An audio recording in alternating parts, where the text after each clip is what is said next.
சிறந்த நண்பனை தெரிந்தெடு. எலியும் ஏரோப்ளேனும் ரொம்ப நாளா ஃப்ரெண்ட்ஸா இருந்தாங்களாம். மத்த ஏரோப்ளேன்ஸ் எல்லாம் என்னடா இது, இந்த ஏரோப்ளேன் போய் எலி கூட ஃப்ரெண்ட்ஷிப்பா இருக்கே அப்படின்னு சொல்லிட்டு அந்த ஏரோப்ளேன் கிட்ட போய் சொன்னாங்களாம், இது பாரு, நீ ஏரோப்ளேன் வானத்துல பறக்கிறவன், ஆனா போய் நீ எலியோட ஃப்ரெண்ட்ஷிப் வச்சிருக்கியே, இதெல்லாம் சரிப்பட்டு வராது அப்படின்னு சொல்லி நிறைய முறை எச்சரிச்சாலும் இந்த ஏரோப்ளேன் தொடர்ந்து எலியோட ஃப்ரெண்ட்ஷிப்பை கண்டினியூ பண்ணுச்சான். டெய்லி ஏரோப்ளேனும் எலியும் ரொம்ப நேரம் மீட் பண்ணி பேசுறதும் ஜாலியா சிரிச்சு அரட்டை அடிக்கிறதும் தொடர்ந்துகிட்டே இருந்துச்சான். ஒரு நாள் எலி ரொம்ப நேரம் வெயிட் பண்ணியும் ஏரோப்ளேன் வரவே இல்லையா. அதனால எலிக்கு ரொம்ப கோவம் வந்துருச்சான். கொஞ்ச நேரம் கழிச்சு ஏரோப்ளேன் வரவே எலி போய் ஏரோப்ளேன் கிட்ட கேட்டுச்சான், நீ எவ்வளவு நேரமா வெயிட் பண்ணிட்டு இருக்கேன் தெரியுமா, ஆவுன்னு நீ எங்க அப்படி பறந்து மேல போயிடுற, எனக்கு ஒண்ணுமே புரிய மாட்டேங்குது அப்படின்னு சொல்லிட்டு எலி சொல்லிச்சான். அதுக்கு ஏரோப்ளேன் சொல்லிச்சான், உனக்கு என்னப்பா, நீ பூமியில ஜாலியா எங்க வேணா சுத்தலாம், ட்ரைனேஜ்ல கூட போய் படுத்துக்கலாம், ஆனா எனக்கு அப்படியா, நீ ஒயர கடிக்கலாம், பைப்ப கடிக்கலாம், பசிச்சதுன்னா அங்க இருக்கிற தானியத்தெல்லாம் எடுத்து சாப்பிடலாம், ஆனா என் லைஃப் அப்படி இல்லையே, எனக்குன்னு எல்லாத்துக்குமே டைம் இருக்கு, நான் இங்க தரையிறங்கணும்னா எனக்கு டைம் இருக்கு, நான் பறக்கிறதுக்கு எனக்கு டைம் இருக்கு, பறக்கும் போது திடீர்னு மழை வரும், பறவைங்க பறக்கும், உன்னை போல நான் நினைச்சதெல்லாம் சாப்பிட முடியாது தெரியுமா, எனக்கு எப்பவுமே ஃபியூயல் போட்டு நிரப்பிடுவாங்க, அது மாத்திரம் இல்லாம பறக்கும் போதும் செக்கிங், நான் லேண்ட் ஆகும் போதும் செக்கிங், பப்ளிக் எல்லாம் ஏத்திக்கிட்டு அவங்க ஊர்ல இறக்கி விட்டு வர வேணாமா, என் கஷ்டம் தெரியாம நீ வேற இப்பெல்லாம் பேசாத அப்படின்னு சொல்லிட்டு ஏரோப்ளேன் ரொம்ப அழுத்துக்குச்சான். அது என்னமோப்பா, நான் கண்ணால பாக்குற வரைக்கும் எதையுமே நம்ப மாட்டேன், நீ வேணா ஒண்ணு பண்ணு, ஏன்னா உன் கூட கூட்டிட்டு போ, நான் பாக்குறேன் நீ நிஜமாவே கஷ்டப்பட்டுதா டெய்லி லேட்டா வரியா, இல்லன்னா சும்மானா வானத்துல ஜாலியா பறந்துட்டு வேணும்னு லேட்டா வரியான்றது நான் தெரிஞ்சுக்கணும்ல அப்படின்னு சொல்லிச்சான்.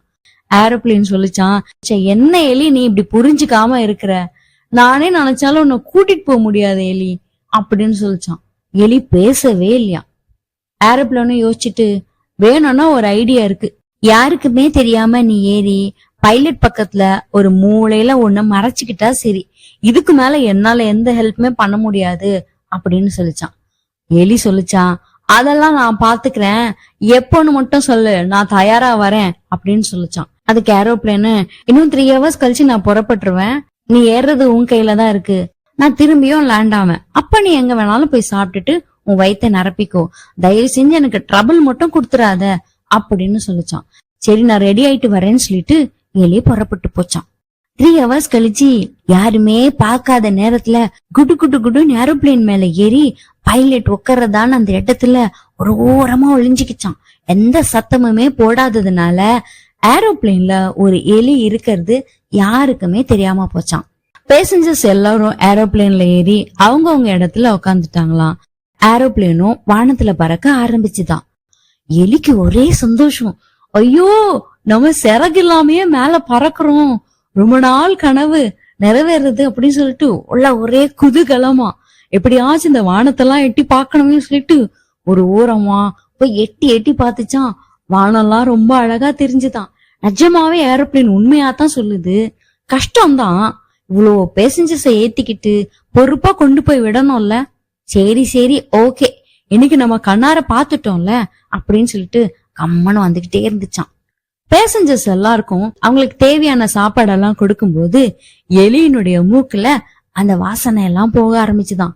ரொம்ப நேரம் கண்ட்ரோல் பண்ணி பண்ணி பண்ணி இதுக்கு மேல முடியாது, எனக்கு ரொம்ப பசிக்குது அப்படின்னு சொல்லிட்டு எலி கண்ட்ரோலை இழந்து எப்படியாவது கீழே ஏதாவது ஸ்நாக்ஸ் விழுந்ததுன்னா கடகடன்னு போய் சாப்பிட்டுறலாம் அப்படின்னு சொல்லி நினைக்கும் போது ஏரோப்ளேன் சொல்லிச்சான், எலி பிளீஸ், நான் சொன்னதை ஞாபகத்துல வச்சுக்கோ, நீ மட்டும் ஏரோப்ளேன்ல இருக்கிறது தெரிஞ்சதுன்னு வச்சுக்கோ, ஏன் பேசஞ்சர்ஸ் எல்லாம் கத்தி கூப்பாடு போட்டு ஒரு வழி ஆயிடும், அப்புறம் எவ்வளவு பெரிய ஆபத்து வரும்னு எனக்கு தெரியவே தெரியாது, தயவு செஞ்சு சொல்றேன் கண்ட்ரோல்டா இரு அப்படின்னு சொல்லிக்கிட்டே இருந்துச்சான். எலியும் சரி நான் கம்மன் இருக்கேன் அப்படின்னு சொல்லிச்சான்.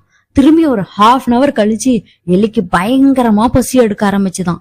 ஐயோ இதுக்கு மேல என்னால கண்ட்ரோல் பண்ண முடியாதே அப்படின்னு சொல்லிட்டு பக்கத்துல இருக்கிற ஒயரெல்லாம் நறுக்குன்னு கடிக்க ஆரம்பிச்சுதான். கடிச்ச கொஞ்ச நேரத்துல பேலன்ஸ் இல்லாம மேலையும் கீழையும் தடுமாற ஆரம்பிச்சுதான். பேசஞ்சர்ஸ் எல்லாம் கத்த ஆரம்பிச்சாங்களாம். கண்ணி மேய்க்கிற நேரத்துல உயரமான இடத்துல இருந்து அந்த ஏரோப்ளேன் டொமால்னு கீழே விழுந்து எல்லாமே நொறுங்கி போச்சான். நம்ம லைஃப்ல கூட நிறைய ஃப்ரெண்ட்ஸ் வருவாங்க. நாம யார சூஸ் பண்றோம் அப்படிங்கறதுல நாம கவனமா இருக்கோம். நம்ம எல்லார்கிட்டயும் அன்பு செலுத்தணும், அவங்களுக்கு உதவி செய்யணும். ஆனா நாம நல்ல பழக்கமுடைய நண்பர்களோட பழகுறோமா அப்படிங்கறது ரொம்ப முக்கியம். இத குறிச்சு பைபிள்ல கூட நீதிமொழிகள் 13:20 ஞானிகளோட சஞ்சரிக்கிறவன் ஞானம் அடைவான், மூடருக்கு தோழனோ நாசம் அடைவான்னு எவ்வளவு தெளிவா போட்டிருக்கு. இந்த கதை உங்களுக்கு ரொம்ப பிரயோஜனமா இருந்திருக்கும். மறுபடியும் நல்ல ஒரு கதையோட உங்களை சந்திக்கிறேன். God bless you.